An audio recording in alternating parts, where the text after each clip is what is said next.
Kitang-kita sa video na ito ang mga sariwa-pang pasa. Bugbog at namamagang binti ng 7 taong gulang na batang lalaki na si Kevin. Hindi niya tunay na pangalan. Narito po ang ilan sa mga larawang isinumite bilang ebidensya sa piskal. Makikita ho rito ang mga bahagi ng katawan ng bata na talaga namang napuruhan ng pamamalo ng akusado o yung inirereklamo. Nagkulay talong ho yung kanyang kita at binti kung makikita nyo sa kuha na ito. Ang kanyang braso mula ho roon sa baba ng siko papunta sa kanyang kamay. Makikita ho na puno ng basa. Sa kanyang likuran, sa bandang puwitan, ganito po ang itsura ng mapuruhan ng pamamalo. Ang bahaging iyon ng kanyang katawan. Nagkulay talong at namuupo ang dugo. Pati po ang likuran ng bata, makikitang hindi rin ho nakaligtas sa pamamalo ng akusado. Kwento ng tunay na ama ng biktima na itatago namin sa pangalang Randy. April 29, 2024 na mangyari ang insidente ng pananakit ng stepfather nito sa kanyang anak. Ang rason ng pananakit: ayaw daw kasing matulog sa hapon ni Kevin noong araw na iyon. Grabe naman yan! Pinapatulog daw po siya. Ay ayaw matulog. Ang mababaw na dahilan. Kaya sinaktan niya yung bata. April 30, 2024 nang malaman ni Randy ang nangyari sa kanyang anak. Tinawagan ako ng anak ko, yung babae, yung ate niya. Ang sabi sa akin, nasa emergency hospital sila. Yung anak ko, binugbog daw ng amay niya. Kaya nagpunta ako doon ko lang nalaman. Ang kwento pa kay Randy, hindi daw ito ang unang pananakit sa kanyang anak dahil tuwing nagsusugal daw ang stepdad ni Kevin ay kinukulong daw nito ang bata sa banyo. Tinanong ko yung anak ko, tuwing magmamadyong pala yan ikinukulong sa CR. Hanggat hindi matapos magsugal, hindi lalabas ang bata sa CR. Ayon naman sa tiyuhin ng bata na si Gilbert, hindi niya tunay na pangalan. Umaga ng April 30, 2024 nang makitang tumatakbo si Kevin palabas ng bahay ng amain, puro pasa at latay na raw ang katawan nito. Nung malaman namin, tapos na Tumakbo na lang yung batang palabas. Nakita nung lola niya. Agad nilang dinala si Kevin sa bayan para idulog ang nangyari sa DSWD. So ang lolo, dinala niya dito. So yun, nagkausap-usap kami, daling kagad sa Concepcion. Kaya diniretso namin sa DSWD. Nagdalhin sila sa PNP Women and Children Protection Desk o WCPD ng Concepcion, Tarlac para ipablatter ang nangyari.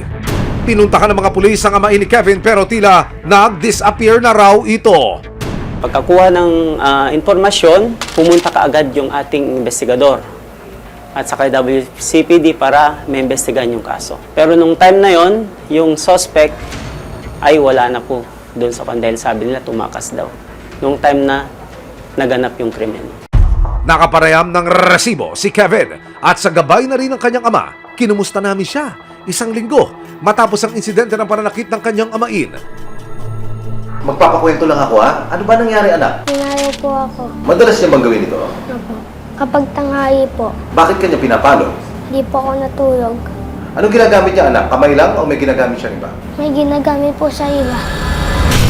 Kahoy po, 2x2. Saan kanya pinapalo? Hapit po pati sa paa, pati po sa kamay.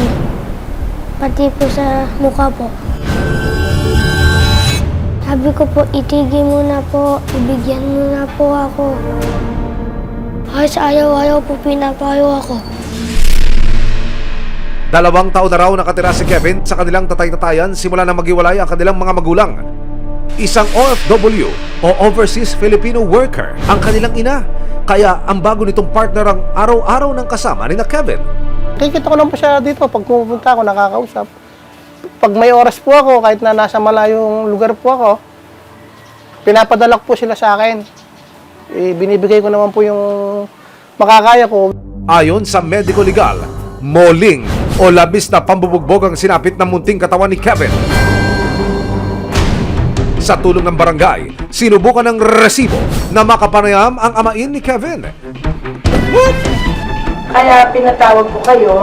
Gusto ko kayong pumunta dun sa Purok Maligaya at imbitahin nyo dito. Ilang sandali pa lumipas pero walang lumalabas sa bahay ng amain ni Kevin. Ako, Hindi naman po. Kuya mo, Hello, sir. Wala tao, sir. At tingin niyo sir, babalik pa siya. Hindi kasi po alam. Hindi ko naman alam, sir. Nandiyan po ba si Sir? ala, Wala po. ala. Nung isa nga po nandyan siya. Aba kuya, from stepfather to step out ka real quick ha? Pero buo ang pasya ng tunay na ama ni Kevin. Gusto ko lang po sana mangyari, magkaroon ng justisya nangyari din sa anak ko. Kung talaga pong may batas tayo na sinusunod na proseso yan. May 6, 2024, sinamakan ng resibo si Randy sa Municipal Police Station ng Concepcion, Tarlac. Buo na ang kanyang desisyon na sampakan ng kaso ang bagong partner ng dati niyang asawa.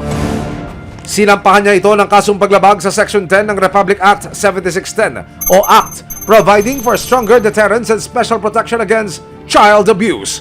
Pwede nating isampa sa kanya ay yung Section 10, Paragraph A of RA 7610. Yung RA, sabi natin yung Republic Act 7610 na para sa mga bata, na nagsasabi yung acts of child abuse, cruelty, exploitation, and other condition prejudicial to the child development.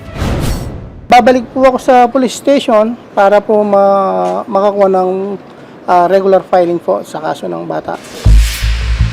Kung mapatunayang may sala, nakaharap ang amain ni Kevin sa 6 na taon at 1 araw hanggang 8 taon sa bilangguan. Gusto ko lang po, sir, mangyari talagang mapabilis po yung yung sa kaso na to para po mabigyan po ng justisya yung anak ko. Mapapanatag na po siguro ko nun. Para naman masiguro ang kapakanan ni Kevin, inilapit siya ng resibo sa Barangay Kaluluan Violence Against Women and Children of Vauci para mabigyan ng counseling at intervention. Di po biro yung mga dinadanas. So, asahan nyo po bilang barangay official, Vauci officer, kaantabay po ng mga kasama ko at si Kapitana. Magkikipag-coordinate through PNP or MSWD para sa ganung proseso. Sa ngayon, sa tahanan muna ng kanyang tunay na ama, maninirahan si Kevin. Sa anak ko na nakadanas po ng ganyan sa amay niya dahil wala po ako sa tabi niya. Humingi po ako ng patawad sa kanya sa nangyari. Mas may maganda pa po sana kinabukasan para sa kanya.